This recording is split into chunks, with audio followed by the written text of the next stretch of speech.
Assalamu alaikum warahmatullahi wabarakatuh, everybody. My name is Preacher Moss. I'm the host of the SOS the ShOUT show. I hope you're having a great day. Thank you so much for joining us.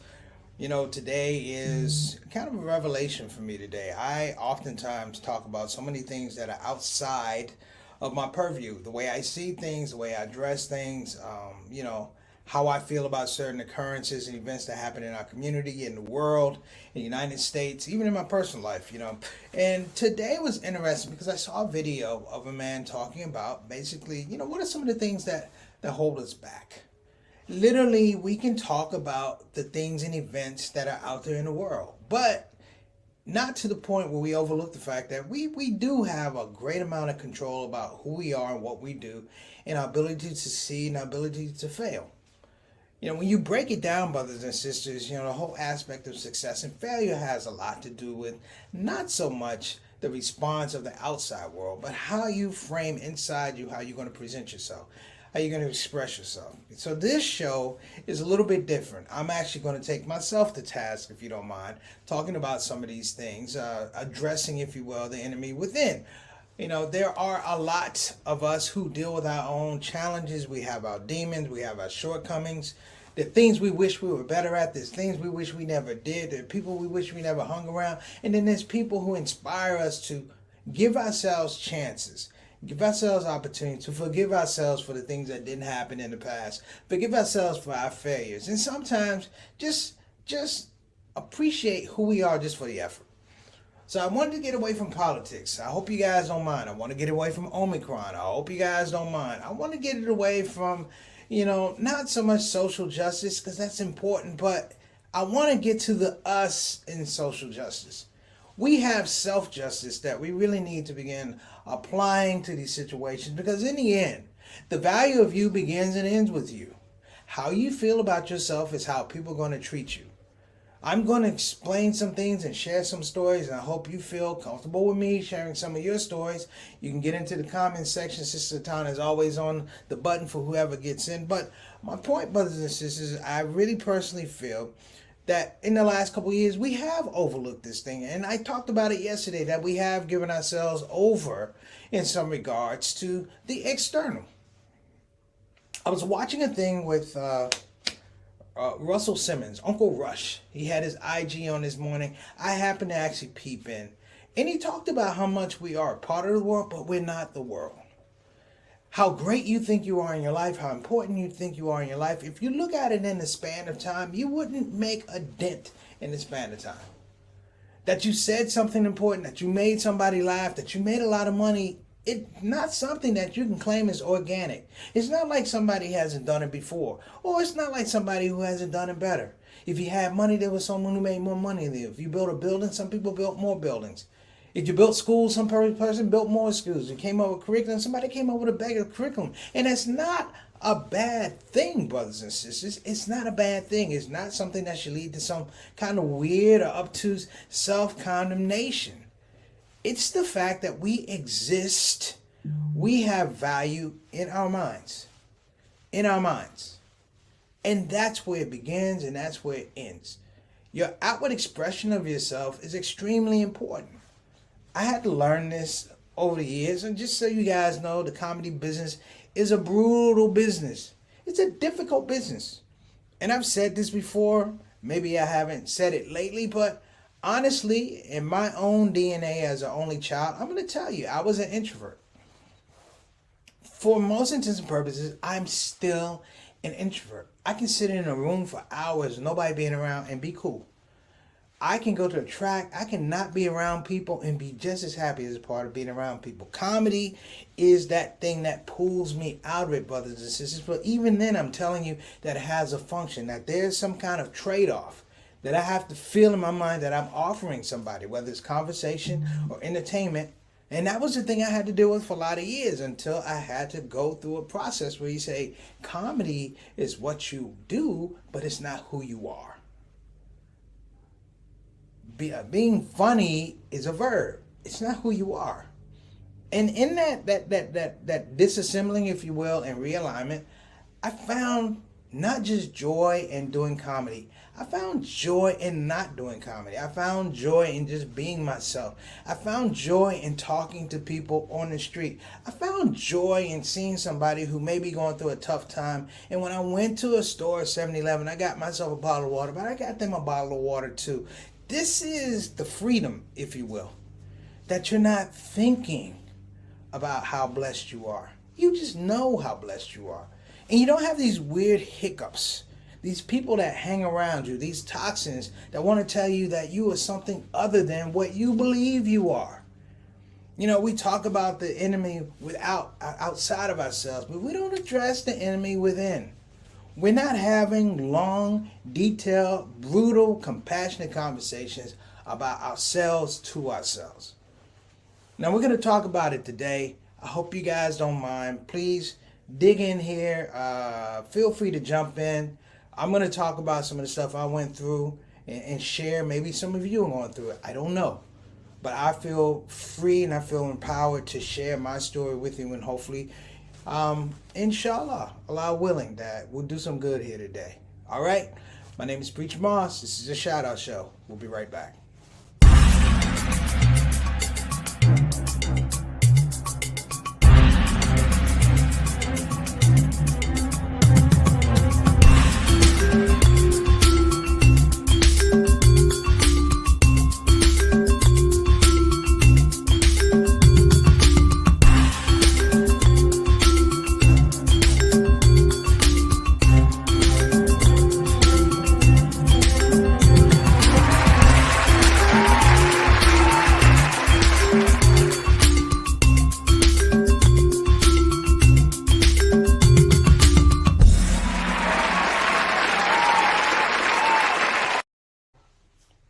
All right, we're back, everybody. Thank you so much. I want you to take a look at what's behind me while I'm talking to you.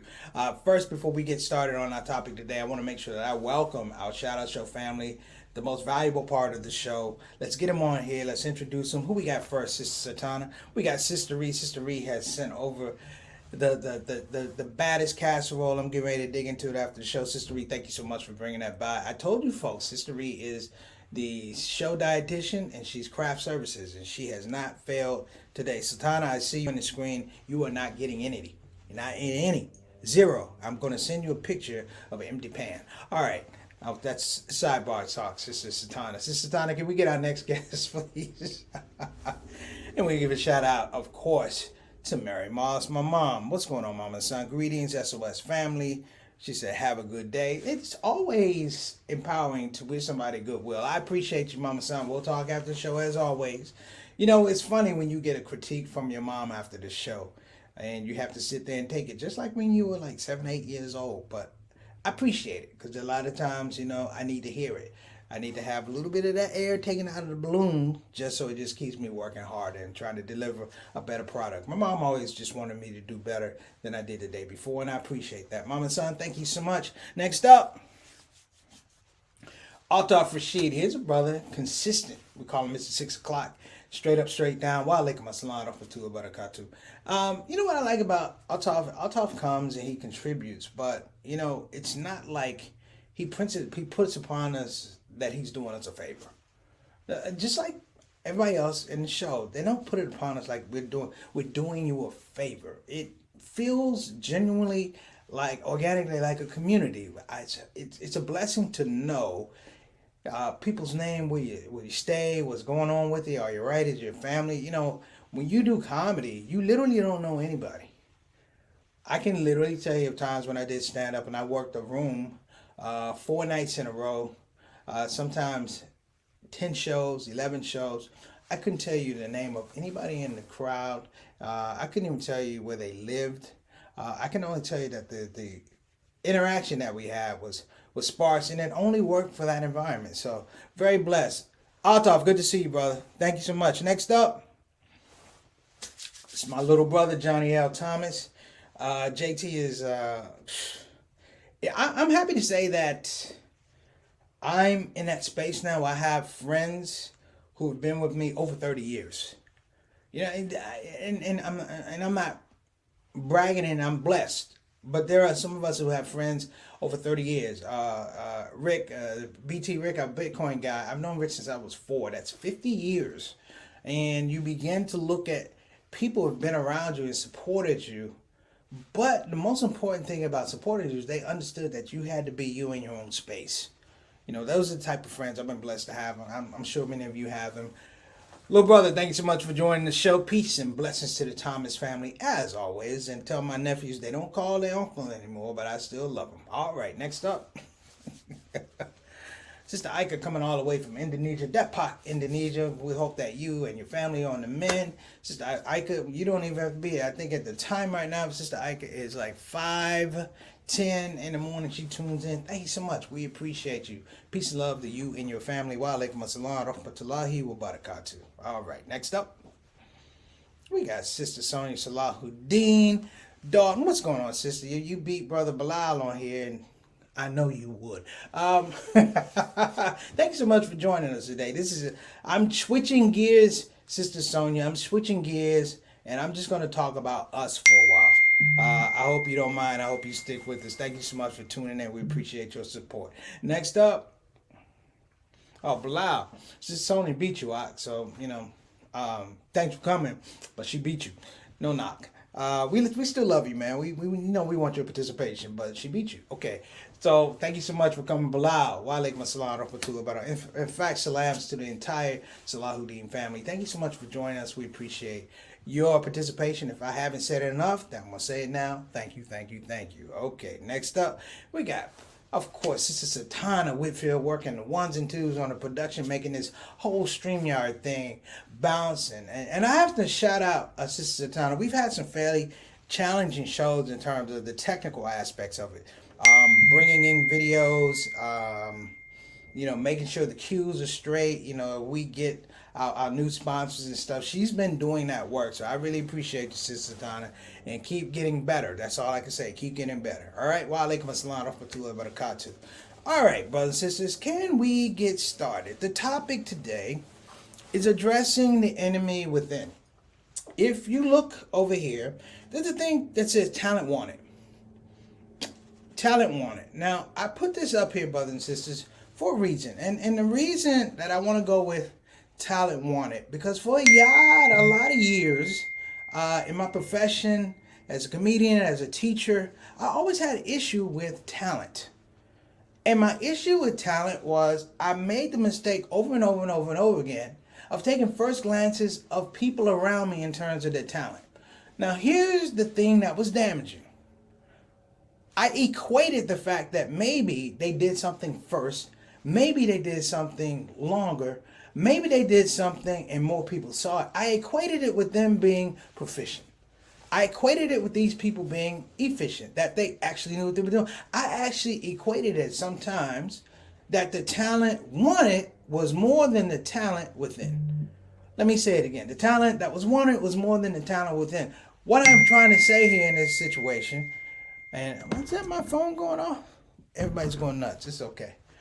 What I want to add here, brothers and sisters, is the fact that I gave a very, very, very poor rendering of myself because I felt these people that were outside of me somehow had the magic formula. They had the magic formula. I had a friend of mine when I first started teaching in Milwaukee. I had been away from Milwaukee for a couple of years. After I graduated, I came back. This gentleman, when I came back, he was like a star teacher. Everybody loved this guy. He was teaching, I think, regular ed. I was teaching special ed. It was so bad in my classroom, they made him like my teacher trainer. I had to go and observe his classroom. And everybody talked about him. And I was like totally devoid of my own skill sets, my own talents, because I'm like, everybody likes him. Maybe I should do what he does. Well, your eyes can deceive you. Perception is always not the best perception. And what I learned later is that he was not the person that he said he was. In fact, he was a horrible person, legally and spiritually and morally. But I'm not going to get into that. I'm going to get into the fact that somehow I gave myself over to this guy. Now, there's a term out there. You've probably heard it before. If you have, forgive me for being redundant. But there's a term out there that's called Imposter syndrome. Imposter syndrome. And what the imposter syndrome is that we feel that the external things outside of us are so inherently better than what we are that it handicaps us when we actually go out there to try and give our efforts. That we believe people are better than us, that even when we are successful, somehow we're just lucky. We overachieve because we're worried about what everybody else thinks. And as a result, it does wear and tear on the spirit. You see what I'm saying? It does wear and tear on the heart. It wear and tear on the mind, brothers and sisters. And I went through this for a long period of time. I went through it through sports. I went through it through college in some regards. And it was around the time that I actually decided to make the shift to convert. To be honest, to convert. And I got into a space whereby the paradigm shifted, brothers and sisters, that the focus was not on other people per se. The focus was on my character, my internal fortitude, how I felt about myself in relationship to God and then the world. Now, why am I saying this? Because a lot of us, brothers and sisters, suffer some aspects of imposter syndrome. We create barriers whereby we can't get over them, and thus we sit and wallow sometimes going, why me? Why me? Poor me. And the issue is, you're the biggest barrier to you. You're not having honest conversations about what it is. I'll be honest, brothers and sisters. I went to military school for 6 years. My mom and dad, I love them, but they were strict to certain things that you didn't do. I grew up with codes being in a neighborhood. There were certain things put in place that literally guaranteed a high probability that I would graduate, that I would be able to do things like have family and stuff because you grew out of a tradition. Now, this is just my tradition. I'm not saying anything about anybody else's, but I'm just talking about myself. And I know personally, brothers and sisters, that my discipline at some point in time has made people uncomfortable. That my discipline at some point in time has been off-putting to some folks. And years ago, I would worry about that discipline. And why is this important? Because there are young kids out there going through the same thing, the same aspects of imposter syndrome, not really understanding at a child level, at a juvenile level, at a young adult level, that, there is this enemy within. And your authentic self may put other people off, but you cannot change the essence of your authentic self. You can't do that. In the Muslim tradition and prophetic tradition, we can't change the DNA of our authentic self for other people. You understand? We can serve people, but there's something about our core values that got us to this point in the first place, that allowed us to, some regards, go through this change or transition, whatever it is. Whether it's getting married, whether it's having children, whether it's converting, whether it's leaving your job to do service work, to teach, whatever it is, you have to value the thing that got you there. And what I'm realizing these days, particularly in these times, these pandemics, is that we stop valuing that process that authentically gave us this space and agency to talk about and appreciate who we are. We talk about COVID, we talk about Delta, we talk about Omicron, we talk about politics, we talk about Trump. None of these things are authentic in that scope of it helped us get to who we are. None of it. But you see it on television, but you see it in the news. News these days, in its toxic forms, is probably one of the most selfish aspects of communication that you ever deal with. Because your news is based upon basically who's buying the advertising space. And so the conversation that you have is not like the conversation you had back 20, 30 years ago when the news was essentially the news. The Harry Reasons, the Walter Cronkite's, the Max Robinsons, these people gave you facts. But it's not that now. This weird space of competition, let me say it, competition, led me to this whole thing where I'm talking about that talent outside of me, for lack of a better word, was overwhelming to the point I didn't recognize and did not appreciate the talent within. There's a growth process. When you're a young black man or a young black woman, and I'm not dissuading anybody, I'm just talking about our process here. There's a space, brothers and sisters, where it's always a false bottom. Always a false bottom. When you come to a space with your best self and somebody pulls the bottom out and you have to start at another bottom and you have to start at another bottom. And that is accepted in the United States. That is accepted about black people as a culture. It wasn't until people said, I know there's a false bottom. I'm just not going to stand on that false bottom. I know you're lying. I'm just not going to stand around for you to lie to me. And in those spaces away from this toxic environments going back to the 20s, 30s, 40s, you have to realize, brothers and sisters, that there has been, and I want to say, institutional effort to make sure that people consistently get in their way. Like, I'm a person, brothers and sisters, I'll be honest, I'm not good with excuses. Even when I have a valid excuse, I'm not good with excuses. My excuses are like, hey, I didn't make it here on time because my plane didn't leave. I'm sorry I'm late because the wheels fell off the plane. I'm sorry I'm late because there was a tornado. I'm sorry I'm late because there was a hurricane and we couldn't get out. These are the things. And even when I have realistic, rational stories, but there's something inside, even at this age of 55, it's like I don't want to give people reasons to believe that somehow I'm inferior. And that aspect can lead to some potentially damaging behavior around imposter because now you're trying to overachieve.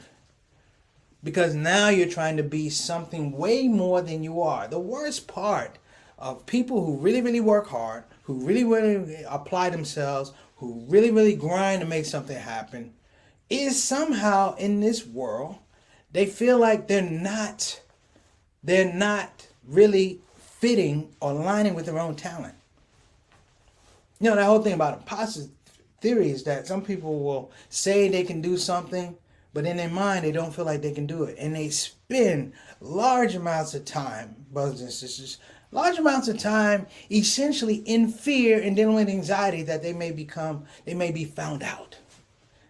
That they may be outed, that you're not, that's why this whole thing of cancel culture is so dangerous, and cancel politics, as I talked about, because you have politicians and celebrities and people who do extremely difficult and meaningful work running around worried that the person who doesn't do the work, or the person who doesn't understand the work, or the person who doesn't understand you somehow has a pathway to judge your actions. There's a thing, and I've talked about it. Jeffrey Colvin wrote a book called Talent is Overrated. And I've read this book over and over and over again. Talent is overrated. And he talked about this thing about deliberate practice. That you have to get up, if so-and-so is doing 2 hours, you're going to go do 4 hours. You're going to practice 2 hours longer, and you're going to work on a certain aspect. And let me tell you something. I was a huge disciple of deliberate practice. People like Kobe Bryant were huge disciples of deliberate practice. But here's the thing, brothers and sisters. In that effort to overachieve, you miss out on life. You miss out on things. As much as I like Kobe Bryant, you know what he said? I regret the time I was chasing these championships and didn't get to spend time with my daughters. For me as a comedian, there was times that I could have been doing things that would have been just as fulfilling, whether it was getting married, having children, but I put these things off because I was in this pursuit, brothers and sisters, of this fake ephemeral around me that said that you've got to be better than this. You got to be better than this. That the entertainment game is laughing at you. In some regards, that the Muslim community was laughing at you. That somehow I had to be super Muslim. I had to be above what I am. Yes, I get my prayers in, but at one time it's like, I got to make them all at the masjid. It was times I wasn't even near masjid. I remember one time, brothers and sisters, under this fantasy, if you will, this fake fantasy, if you will. I remember being in Kokomo, Indiana. Oh, no. Back it up. I was in Fort Wayne, Indiana, and I was so worried about the brothers in Milwaukee talking about me being a comedian and being a kafir and all these things that I was like, I'm going to go to Juma. I don't care where it is. Me, I'm a damn fool. I drove 79 miles to Kokomo, Indiana. At the time, it was Trinity University, looking for Muslims, finding the Muslims, got there, and the khatib didn't show up. And because I had been Muslim the longest, like 7 months, I had to give the khutbah. And I sat here going, what the hell am I doing? You know what my khutbah was? Hey, listen here. Do what you can. Try not to sin the next week. That was what it was, brothers and sisters. It was a basic thing. And as I drove back to Fort Wayne from Kokomo, I said, we can never do this again. You are out of your freaking mind. Why did I do it though? Voices, impressions, expectation, perception. All of these things had to do with me getting in a car and doing a round trip of almost, 160 miles. And then someone said, hey, bro, you could have just prayed in your room, right? You could have prayed in your room, right? And I was so pent up. I was like, no, I had to give the khutbah today. But let me wrap this up. What I've said here, brothers and sisters, about imposter syndrome is the fact that I need us, all of us, myself included, to begin having conversations about how we liberate ourselves in the midst of all this foolishness. You know, you can talk about COVID, we talk about Delta, we talk about all this stuff, Omicron, but the fact of the matter is, just like me driving to Kokomo, we all gonna die. We're all gonna die. I know my pastor's watching. I'm giving his favorite line. Ain't nobody here getting out alive. He's true. But my point is, that's facts. But we owe it to ourselves. We owe it to our loved ones to try to live the best life that we can. And part of that begins with us moving out of our own way, addressing the enemy within. The fact that we have feelings that we're inferior. The fact that we have feelings that somehow our words don't matter. The fact that in some regards that we're invisible. The fact that we believe that people are out to get us. Yes, historically people have been out to get us and legally they have the right to do so. And I'm not saying that things are 100% better, but I am saying, just like back in the day, when I woke up one day and I said, wait a minute. I'm going to do a test. I'm going to do something nice for me, and I'm going to see if anybody stops me. I'm going to do something nice for somebody else. I'm going to see if anybody stops me. I'm going to say something intelligent and funny, and I'm going to see if anybody stops me. And more and more, a dangerous thing happened. I grew confidence. And sometimes arrogance, but I grew confidence. And that confidence, brothers and sisters, boils down to the fact that, alhamdulillah, all praises due to Allah, all praises due to God, that I learned to love myself as myself. You hear that silence? That's exactly what I heard when I said it to myself. I was the only child. But from that, I grew strength. And I'm still an introvert.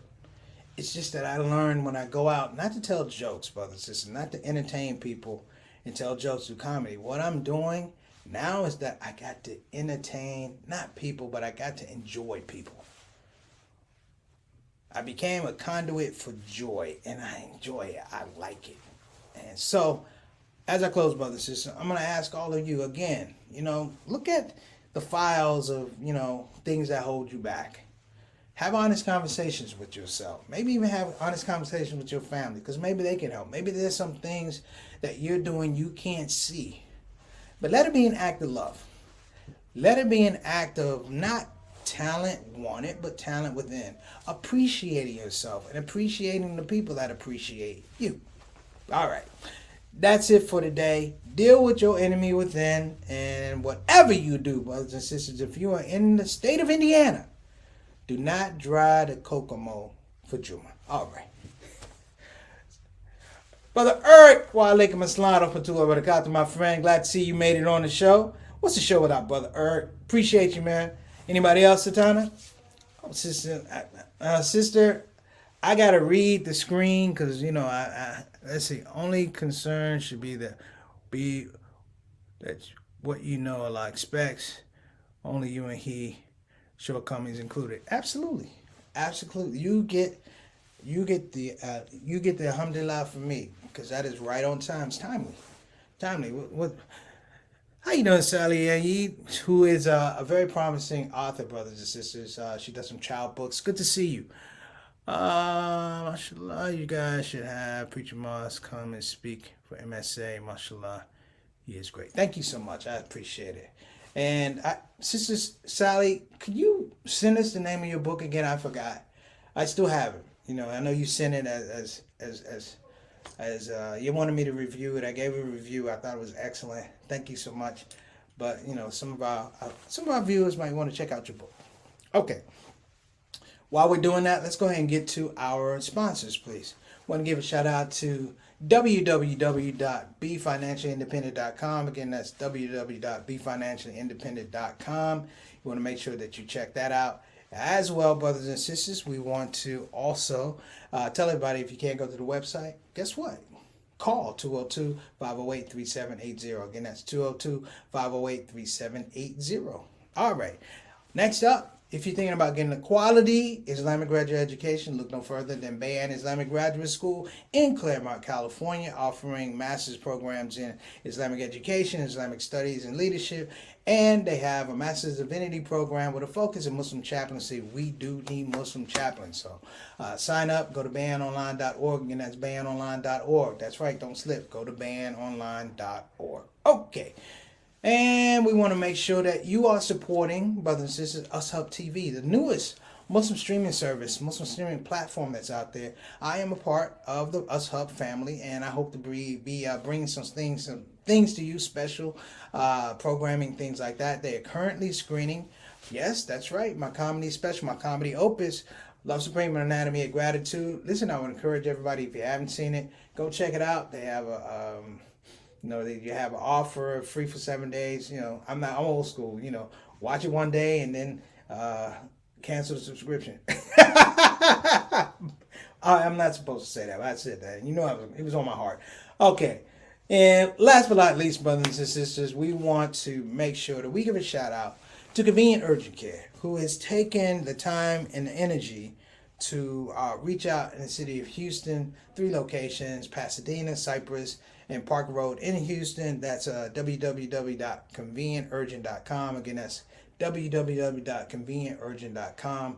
They are doing great work in 5th Ward, 3rd Ward, 2nd Ward, getting out there really and meeting the people where they are with health information, with PPE equipment, things like that. Trying to make a difference. So we want to shout them out, and I salute them because they put their money where their mouth is. And they delivered an amazing PSA, the greatest COVID awareness video that's out there. If you guys get a chance, get the link, go to YouTube, go to Don't Get the COVID, get that link and share it with your friends. We are trying to save lives out here today. All right. So without further ado, we're going to run the ad. Don't get the COVID. See you guys on Monday. Assalamu alaikum wa rahmatullahi wa barakatuh.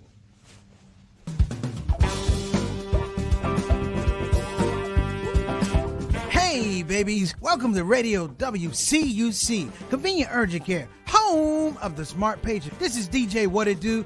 You know what time it is. It's the top of the hour and the request lines are open. You know what you want to hear? I know what you want to hear. Operators are waiting. I just gotta hear Don't Get the COVID. Don't get the COVID. Put your mask back on. The Delta COVID, more contagious than before. Don't get the COVID. Go on and get the vaccine. You know that it can keep you safe and your people living living up in your space. Don't get the COVID. You need to wash your hands. The Delta COVID is more deadly than before. Don't get the COVID. Go on and get your vaccine. You know that it can keep you from dying. Don't leave your family all alone and crying. Don't get the COVID. We invite you to join our fight against COVID and against misinformation. It's time to listen to the doctors and trust the science. When I think of people dying that don't have to die, it makes me sad. Now's the time to be sober. Together we can make this thing over. Let's fight the COVID. Convenient urgent care, home of the smart patient.